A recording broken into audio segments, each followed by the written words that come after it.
Subscribe and share my channel Sudarsana. శ్రీమాత్రే నమః. శ్రీ గురుభ్యో నమః. శ్రీమద్దేవి భాగవతము 9వ స్కందము. పరబ్రహ్మయగు శ్రీకృష్ణుని శ్రీరాధవలన ప్రకటితలైన చిన్మయాదేవి దేవతల చరిత్ర. నారదుడు చెప్తున్నాడు, ప్రభు, దేవీమణుల సంపూర్ణ చరిత్రను నేను సంక్షిప్తముగా విన్నాను. సమగ్రముగా బోధపడుటకు మరలా దయచేసి వివరంగా వినిపించండి. సృష్టి సమయమున భగవతి ఆద్యాదేవి ఎలా ప్రకటిత అయ్యను? వేదవేత్తలందు శ్రేష్ఠుడవైన భగవన్ దేవి 5 విధములుగా రూపొందుటకు కారణమేమిటి? ఈ రహస్యమును కృపతో తెలపండి. ప్రపంచమునందు ప్రాణులు జన్మించు అంశమును అటులనే కళను త్రిగుణమయి అని తెలుపుతారు. ఇప్పుడు నేను వారి చరిత్రలను విస్తృతముగా వినగోరుచున్నాను. సర్వజ్ఞుడవైన ప్రభు, ఆ దేవీమణులు ప్రకటితలైన ప్రసంగమును, పూజలను, ధ్యాన విధానమును, స్తోత్రములను, కవచమును, ఐశ్వర్యమును, మంగళప్రదమగు శౌర్యమును కూడా వినుటకు ఉత్సాహపడుతున్నాను.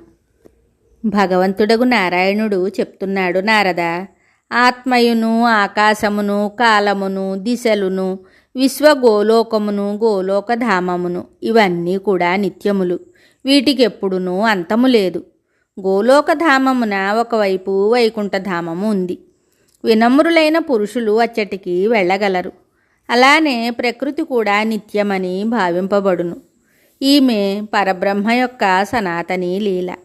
అగ్నియందు దహించు శక్తి, చంద్రునియందు కమలమునందు కమనీయ గుణము, సూర్యునియందు ప్రభ సదా విలసిల్లునట్లే ఈ ప్రకృతి పరమాత్మయందు నిత్యము విరాజమానమై ఉండును. ఎప్పుడునూ ఇది ఆ స్వామి నుండి వేరు కాజాలదు. బంగారం లేకుండా కంసాలి కుండలములను చెయ్యలేడు. మట్టి లేకుండా కుమ్మరి కుండలను చేయుటయందు సమర్థుడు కాడు. అలానే ప్రకృతి సహయోగము లభించనిచో పరమాత్ముడు సృష్టిని చెయ్యలేడు. శ్రీహరి ఎవరి సహాయముతో సదా శక్తిమంతుడగును? ఆ ప్రకృతిదేవియే శక్తి స్వరూప. ఈ ప్రకృతి యందు వాక్చాతుర్యము, శక్తి, పరాక్రమము విద్యమానములై ఉండును. పరమాత్మయందు కూడా దేవి ఈ గుణములను పొందుపరచును. అందువలన ఈమెను శక్తిదేవి అని పిలుస్తారు. జ్ఞానము, సమృద్ధి, సంపత్తి, యశస్సు, బలము, ఐశ్వర్యముతో పరిపూర్ణమైనది కావున ఈమెకు భగవతీ శక్తి అని పేరు వచ్చింది. ఈమె ఐశ్వర్యదేవి కనుక ఎప్పుడునూ తిరోహిత కాదు. పరమాత్ముడు సదా ఈ భగవతి ప్రకృతితో కలిసి విరాజమానుడై ఉండును. కనుక ఈయనకు కూడా భగవంతుడను ఉపాధి సులభమైనది. ఈయన సర్వతంత్ర స్వతంత్రుడైన ప్రభువు, సాకారుడు, నిరాకారుడు కూడా. ఇతని నిరాకార స్వరూపము పరమ తేజోమయమైనది. యోగ పురుషులు సదా ఇతనిని ధ్యానిస్తూ ఉంటారు. పరబ్రహ్మ ఈశ్వరుడు ఒకరేనని వీరు చెప్తారు. ఈ స్వామి విగ్రహము పరమ ఆనందమయము. ఈయననెవరూ చూడలేరు, కానీ ఈయన అందరినీ చూచును. ఈయన సర్వజ్ఞుడు, సర్వకారణుడు, సర్వదా సర్వరూపుడు. భక్తులు ఈయనకు ప్రణమిల్లుతారు. ఈ పరమ తేజస్వియగు బ్రహ్మకు తప్ప ఇంతటి తేజస్సు ఇతరులకెవరికైనా ఉన్నదా అని వారు చెప్తారు. పరమ తేజోమయ మండల మధ్యభాగమున ఈయన విరాజమానుడై ఉండును. స్వేచ్ఛ కలవాడు, సర్వరూపుడు, సకల కారణములకు కారణమైనవాడు. ఈయన సాకార రూపముతో ప్రకటితుడనగుదునని తలంచినప్పుడు మనస్సును ముగ్ధమునరించు అత్యంత సుందరమగు రూపమున ప్రకటితుడగును. ఈయనది కిశోరావస్థ, శాంత స్వభావుడు.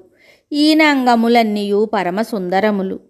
ఈ స్వామిని మించిన వారెవరునూ ఈ జగత్తునందు లేరు. ఇతని శ్యామ శరీరము క్రొత్త మేఘముల కాంతికి పరమధామముగా విలసిల్లును. విశాల నేత్రములు శరత్కాల మధ్యాహ్న సమయమున వికసించిన కమలముల శోభను తలదన్నినట్లుండును. ఈయన సుందరమైన దంతపంక్తి ముందు ముత్యముల శోభ దిగదుడిపే అనిపించును. మకుటమునందు నెమలిపించము సుశోభితమై ఉండును. మాలతీమాలతో ఈ స్వామి శోభ సాటిలేనిది. నాసిక మిగుల సుందరమైనది. ముఖమున చిరునవ్వు చిందుచుండును. పరమ మనోహరమైన ఈ ప్రభువు భక్తులను అనుగ్రహించుటకే ఈ ధరాతలమున అవతరించును. మండుచున్న అగ్నివలే విశుద్ధమైన పట్టు వస్త్రముతో ఈ స్వామి విగ్రహము పరమ మనోహరముగా భాసిల్లును. ఈతని భుజములు 2 రత్నాభరణములతో అలంకరింపబడి ఉండును. ఇతని చేతిలో మురళి సుశోభితమై ఉండును. ఈతడు అందరికీ ఆశ్రయమిచ్చువాడు, సమస్తమునకు స్వామి, సంపూర్ణ శక్తులతో కూడినవాడు, సర్వవ్యాపి, పూర్ణ పురుషుడు, సకలైశ్వర్యములను ప్రసాదించుటయే ఇతని స్వభావము. ఈయన పరమ స్వతంత్రుడు, సకల శుభములకు నిలయమైనవాడు. ఇతనిని సిద్ధి, సిద్ధేశుడు, సిద్ధికారకుడు, పరిపూర్ణతమ బ్రహ్మ అని పిలుస్తారు. దేవాధిదేవుడు సనాతన ప్రభువగు ఇతనిని భక్తజనులు నిరంతరము ధ్యానిస్తారు. ఈయన కృప వలన జనన మరణములు, జరావ్యాధులు, శోకభయములు అన్నీయును ప్రభావరహితములవుతాయి. బ్రహ్మ యొక్క ఆయువు ఈయనకొక నిమిషం అవుతుంది. ఆయనయే ఆత్మ, పరబ్రహ్మ, శ్రీకృష్ణుడని చెప్పబడును. మిగతా కథ తరువాయి భాగములో తెలుసుకుందాము. శుభం. Subscribe and share my channel Sudarsana.